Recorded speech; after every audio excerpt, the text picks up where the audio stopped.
Hello दोस्तों, आप सबका स्वागत है आपके अपने channel motivation tree of life में, जहां पर आज मैं फिर से लेकर आया हूं दुनिया की सबसे पावरफुल किताबों में से एक। आपको किस चीज से सबसे ज्यादा डर लगता है? ऐसी कौन सी चीज है जो आपको अपने सपनों को पूरा करने से और उन चीजों को हासिल करने से दूर कर रही है जो आप करना चाहते हैं? क्या आपको लगता है कि आप एक जगह अटक गए हैं जहां से आप एक कदम भी आगे नहीं बढ़ सकते? अगर हां, तो मैं आपको बता दूं कि बस एक शब्द है जो आप पर इतना बोझ डालता जा रहा है। ये हमारे साथ हर जगह मौजूद होता है। जब तक हम उसे गहराई से महसूस नहीं करते, तब तक इस बात को एक्सेप्ट नहीं करना चाहते कि वो मौजूद है। और वो खतरनाक शब्द है फियर, यानी डर। इस बुक में आप सीखेंगे कि डर की पहचान कैसे करें और ये हमारी जिंदगी पर क्या क्या असर डालता है। आप डर का सामना करना और उसे कंट्रोल करना भी सीखेंगे। डर के कारण जो चीजें आपसे छूट रही हैं, आप उसे भी एक्सपीरियंस करना सीख जाएंगे। इस बुक के अंत तक आप खुद को पर्पस, मीनिंग और प्यार के साथ एक अलग अंदाज में देखने लगेंगे। अगर आप अपनी जिंदगी बदलने के लिए तैयार हैं, तो हमारे साथ अंत तक जुड़े रहें और आप देखेंगे कि जिन चीजों से आपको सबसे ज्यादा डर लगता है, उन्हें एक्सेप्ट करने से कितना फर्क पड़ता है। आप किससे डरते हैं और क्यों? डर ही वो कारण है जिसकी वजह से हम उस खुशी को एक्सपीरियंस नहीं कर पाते जिसकी तलाश में हम लगे रहते हैं। जिंदगी अपनी प्लेट में हमें क्या कुछ सर्व करती है, उस पर हमारा कोई कंट्रोल नहीं है। लेकिन अगर वो कोई दर्दनाक एक्सपीरियंस भी हुआ, तो हम उसे सहने लायक तो बना ही सकते हैं। तो आइए पहले डर को समझते हैं। डर के 3 लेवल होते हैं। लेवल 1 वो चीजें हैं जो सच में होती हैं और जिसके लिए एक्शन लेने की जरूरत है। लेवल 2 में ईगो जैसे इमोशन शामिल होते हैं, जैसे रिजेक्शन, फेलियर, इमेज खराब होने का डर और असहाय महसूस करना। लेवल 3 है सबसे बड़ा डर, जिसमें यह सोच आ जाती है कि मैं इसे हैंडल नहीं कर सकता। आप फ्यूचर के बारे में कोई भविष्यवाणी नहीं कर सकते, इसलिए आपको कभी भी बिना कोशिश किए नहीं कहना चाहिए कि मैं इस प्रॉब्लम को हैंडल नहीं कर सकता। खुद पर विश्वास करने से और अपने डर से भागने के बजाय उसका सामना करने से आप किसी भी मुश्किल को पार कर सकते हैं। आइए एक कहानी से इसे समझते हैं। एक आदमी अपने बचपन के दिनों को याद कर रहा था। रह रहकर उसे बस अपनी माँ का ख्याल आने लगा। जब भी वो घर से कहीं बाहर जाता तो उसकी माँ कहती, बेटा अपना ध्यान रखना। वो आदमी सोचने लगा, इन सिंपल से शब्दों में 2 मैसेज छुपे हैं। पहला कि ये दुनिया सेफ नहीं, डेंजरस है, और दूसरा, तुम इसे हैंडल नहीं कर पाओगे। लेकिन उस वक्त वो आदमी एक नादान बच्चा होने के कारण कभी इसका सही मीनिंग समझ ही नहीं पाया। उसकी माँ सिर्फ इस बात से चिंतित थी कि अगर उसके बेटे को कुछ हो जाता है तो वो उसकी रक्षा करने के लिए वहां मौजूद नहीं होगी। इसी तरह सालों बीत गए। बच्चा अब बड़ा हो गया था, लेकिन अब भी बाहर जाते समय उसकी माँ उसे कहती, बेटा सावधान रहना, अपना ध्यान रखना। बड़े और मैच्योर होने के बाद जाकर वो अपनी माँ की बातों की गहराई को समझ पाया। असल में वो ये कहना चाहती थी कि अगर उसके साथ कुछ बुरा हो जाएगा तो वो खुद को संभाल नहीं पाएगी और टूट जाएगी। एक दिन उसकी माँ बहुत बीमार हो गई। उन्हें तुरंत आईसीयू में एडमिट करवाया गया। एक मेजर ऑपरेशन के बाद जब वो आदमी अपनी माँ से मिलने गया तो उनके नाक और गले में पाइप लगी हुई थी।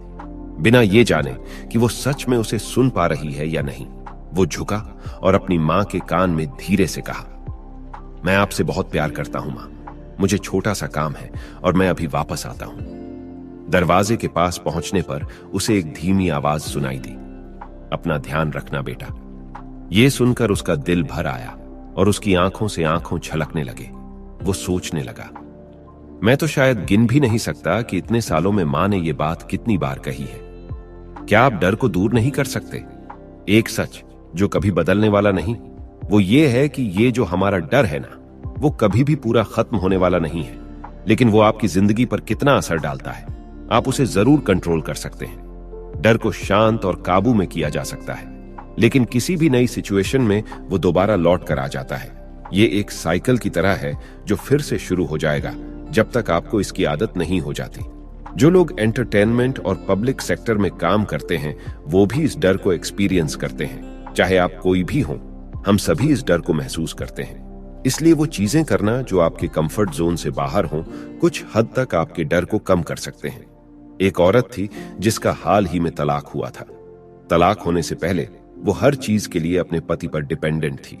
तलाक के बाद उस औरत के पास नई चीजों को सीखने के अलावा कोई चारा नहीं था। उसे काम करने का कोई एक्सपीरियंस नहीं था और ना ही उसे बाहर निकलकर कभी दुनिया का सामना करने की जरूरत पड़ी थी। वो बहुत डरी हुई थी, लेकिन उसने चीजों को बीच में छोड़ा नहीं। वो नई चीजें सीखने लगी। इस वजह से धीरे धीरे उसमें सेल्फ कॉन्फिडेंस डेवलप होने लगा। हर दिन उसने कुछ नया सीखा।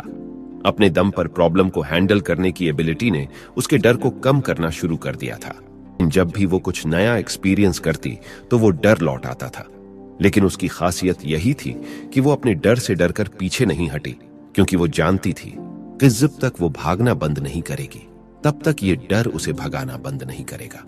तो उसने सोचा कि अगर किसी को भागना ही है तो क्यों ना डर को भगाया जाए। इसी तरह एक बार एक मेयर थे जो टैप डांस सीखना चाहते थे। ये एक पब्लिक इवेंट के लिए था जिसमें उन्हें एक ब्रॉडवे कास्ट के साथ परफॉर्म करना था।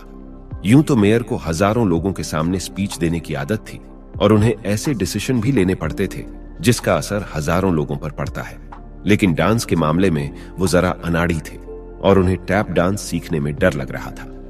ये उनके लिए एक बिल्कुल नया एक्सपीरियंस था, लेकिन उन्होंने इसे ट्राई करने का फैसला किया। उन्होंने खुद को याद दिलाया कि नई चीजें सीखते वक्त डर लगना बिल्कुल नेचुरल है। हिम्मत कर उन्होंने डांस सीखना शुरू किया। कई दिनों तक प्रैक्टिस करने के बाद मेयर का डर धीरे धीरे कम होने लगा। उन्होंने सोचा, यह थोड़ा मुश्किल जरूर है, लेकिन मैं इसे संभाल लूंगा। एक एक कर दिन बीत रहे थे और आखिर इवेंट का दिन आया।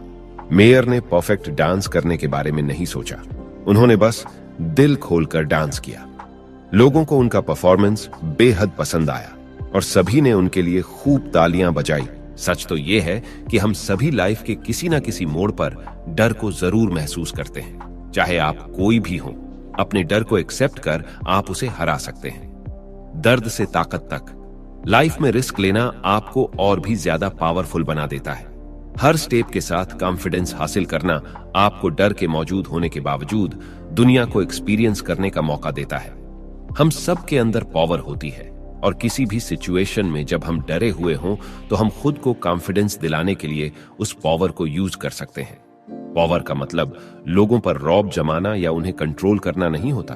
हम जिस पावर की बात कर रहे हैं वो आपकी खुशी को कंट्रोल करने की एबिलिटी और आप जिस तरह अपनी लाइफ जीते हैं उस बारे में है।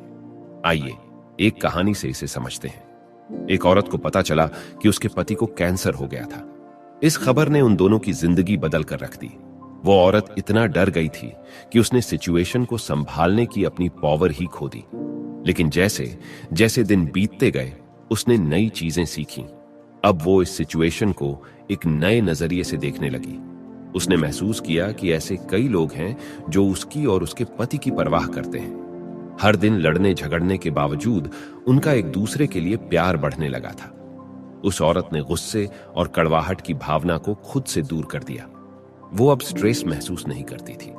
किसी भी चैलेंज का सामना करने के लिए उसमें कॉन्फिडेंस भरने लगा था। एक करके दोनों पति पत्नी ने अपने अंदर की हर नेगेटिव फीलिंग से छुटकारा पाया और अपने अंदर की पावर को खोजा।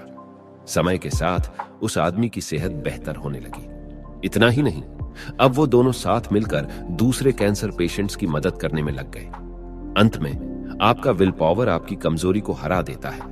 आप जितना ज्यादा प्रॉब्लम का सामना करेंगे आप उतने ज्यादा पावरफुल हो जाते हैं। आप इसे चाहते हैं या नहीं, यह आपका है। हम में से कई लोग बड़ा होना ही नहीं चाहते।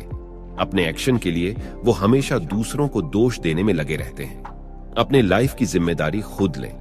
एक असहाय और विक्टिम बनकर अपनी प्रॉब्लम के लिए दूसरों को दोष ना दें। इसका कंट्रोल अपने हाथों में लें, क्योंकि अपने हर एक्शन और उसके रिजल्ट के लिए सिर्फ आप जिम्मेदार होते हैं। याद रखें कि आज आप जो डिसीजन लेते हैं वो आपका फ्यूचर डिसाइड करता है।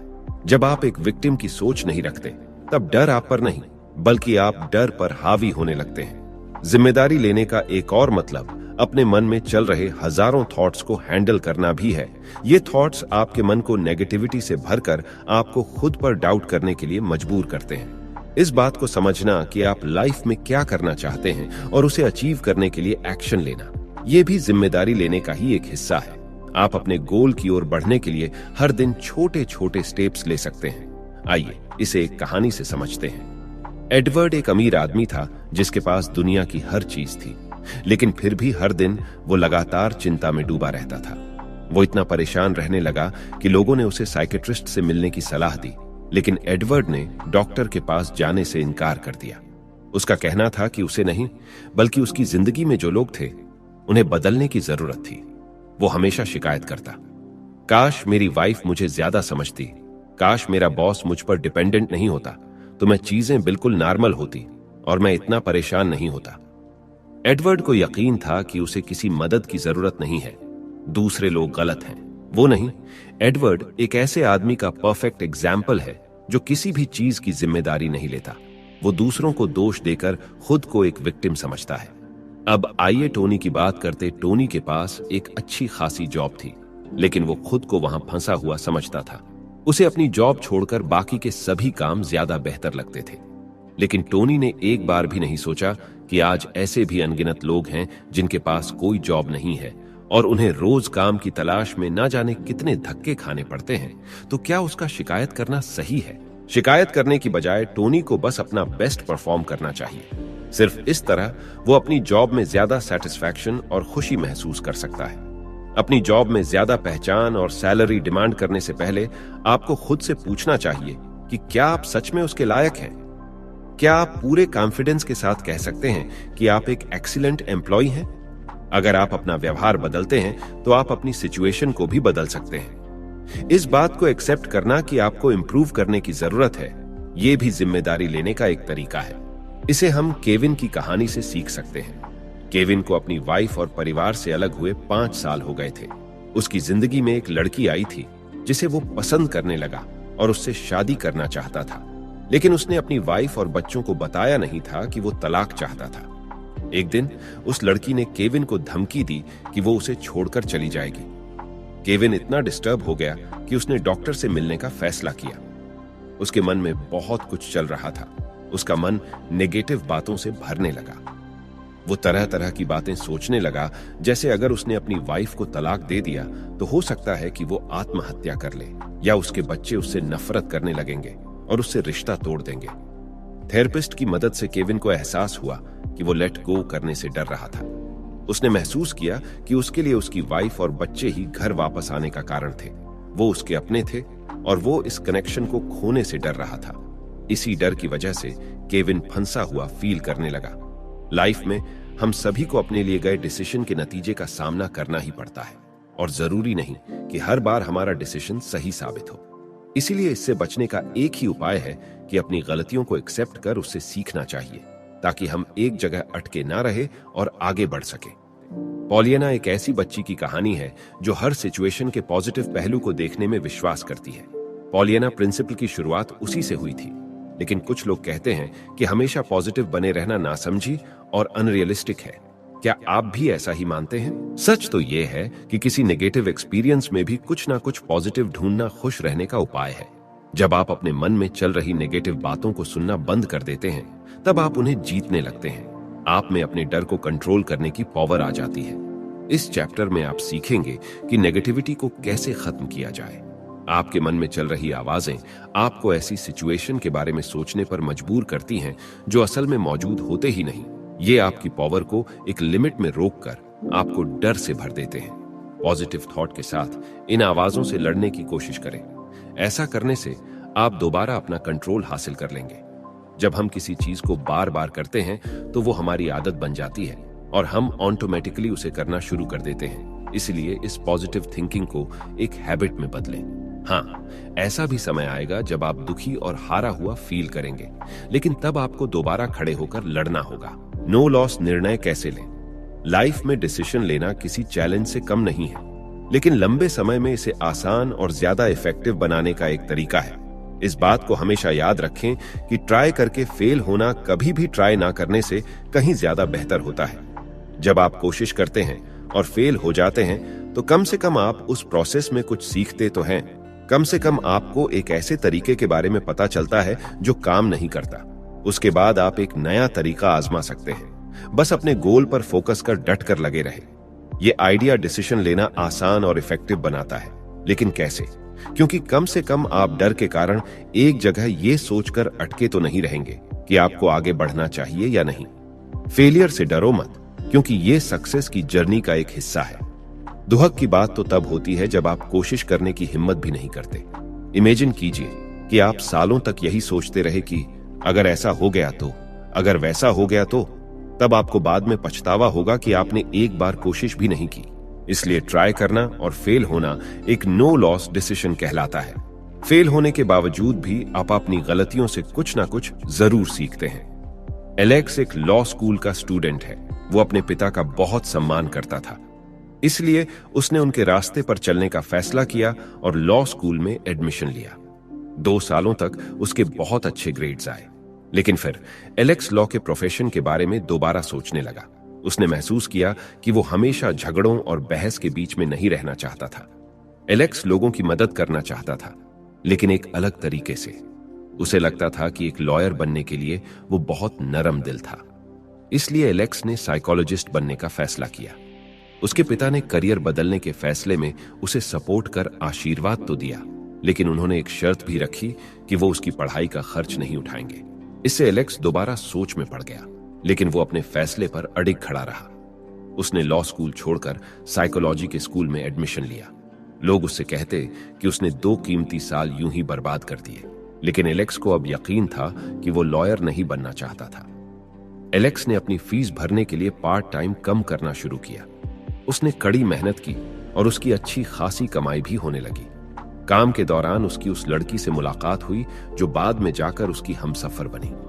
2 पार्ट टाइम जॉब की मदद से अपनी फेलोशिप कंप्लीट करने के बाद अंत में एलेक्स को डॉक्टरेट की डिग्री मिली। इस बात पर विश्वास बनाए रखें कि आप जो भी रास्ता चुनते हैं उसमें आने वाले किसी भी चैलेंज को आप हैंडल कर सकते हैं और आप अपना गोल अचीव करने में जरूर सक्सेसफुल होंगे। उस रास्ते में आपको फेलियर का भी सामना करना होगा, लेकिन हिम्मत कर दोबारा उठकर आप एक नया रास्ता आजमा सकते हैं। आपके सामने कई मौके आएंगे, बस आप में वो रिस्क लेने की हिम्मत होनी चाहिए। रिस्क लेकर ही आप अपने डर को दूर कर सकते हैं और अपने गोल तक पहुंच सकते हैं। आपको खुद पर भरोसा करने की जरूरत है। जब भी आपको डर लगे तो खुद से बस इतना कहें कि मैं इसे हैंडल कर सकता हूं, मैं इसे हैंडल कर सकता हूं। दोस्तों, मुझे पूरी उम्मीद है कि आपको ये बुक की समरी बहुत पसंद आई होगी। कृपया इस वीडियो को शेयर करें और लाइक करना ना भूलें। इस बुक समरी को सुनने के लिए आपका बहुत बहुत धन्यवाद।